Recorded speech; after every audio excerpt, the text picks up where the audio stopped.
Hey, I'm Nancy, and I'm here to ask all of you to contribute to the Father Jude Fund.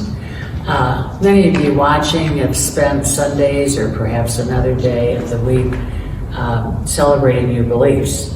For 30 years, Fairmont State did just that with Father Jude, Molnar. We were lucky enough to have him marry us, baptize us, bury us, do whatever really the parishioners or people of the town needed. He was good with surprises. He could be the spirit of Christmas. He could go to your third grade birthday party, or he could come over to bury your cat, which he did all time with us.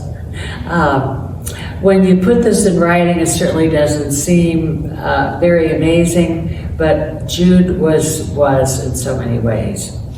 He was a force in the town and on the campus, controversial in many ways. I know I spoke recently with a person who said he could take Jude in doses, small doses. But it wasn't exactly a compliment, but there was the beauty of what Jude did. He could give and did many different kinds of doses. He did what was needed. His mission was to serve those in need and not to those who were necessarily important, rich, or even his parishioners. He was an intellectual. He held 2 master's degrees, one in history and sociology. He taught classes in death and dying, race, class, and gender, and global crisis. He also co-taught or had workshops with several of the churches in the area. So he worked for the ecumenical, I guess you'd say, community in Fairmont. I think that the most important thing about Jude, and if I had a word, it would be available. He was there for your griefs, your triumphs, sorrows, and shared in your joy when things were not so good. We had times in my own family when, we had a death. Jude drove to my daughter's college to pick her up so she could attend her grandmother's funeral. We could count on Jude.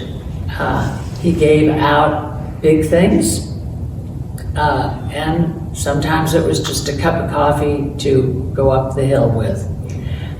You would go and see people, and they would say, Jude came to paint a room, dig a ditch. He was tremendously strong, and of course he had spent several years in Paraguay. And he used that strength of personality, faith, and physical strength in his priesthood. Let's see.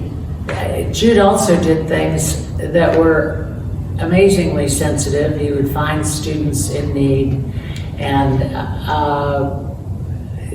then sometimes he and Dr. Paul Edwards did help one year with a foreign student who decided to run for student body president. And they planned the campaign, and I'll be darned. The boy won and is now working at the World Bank. So he went on to, I wouldn't say better things, but certainly bigger things than student body president. Let's see. Over the years, I also saw him sit with a dying child. He spent a year doing so, and when the boy passed, Jude made sure that there was a celebration of his life, even though it was so brief. And they had a really gigantic celebration at one of the churches in Fairmont. And it was so moving because it gave the family a lot of comfort, and it gave a lot of his friends comfort. And Jude also would sit with the boys. They were all teenagers, and talk about death and dying. and help them be prepared for what was ahead of them. And that was the beauty, too, of Jude. I was a teacher in the county for 34 years, and really over the time I was not any great force at the Newman Center. I mean, it wasn't like I was the secretary or something, but I would have parents come and say, you know, Jude appeared at my door, my dad died, he spent the night with us. And again, these were people who were just people of Fairmont. And I think that, you know, his being gone has been a real loss. One thing that I would say, I'm asking you to contribute, even if it's just a little bit. We are going to use the monies not for a top scholar or someone who's, you know, jumped hoops or whatever.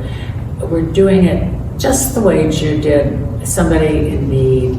And I guess I'd say that Jude was an expert, of course, being a priest at masses. But more importantly, Jude served the masses. So I ask, if you can, to send whatever you can to Jude's fund.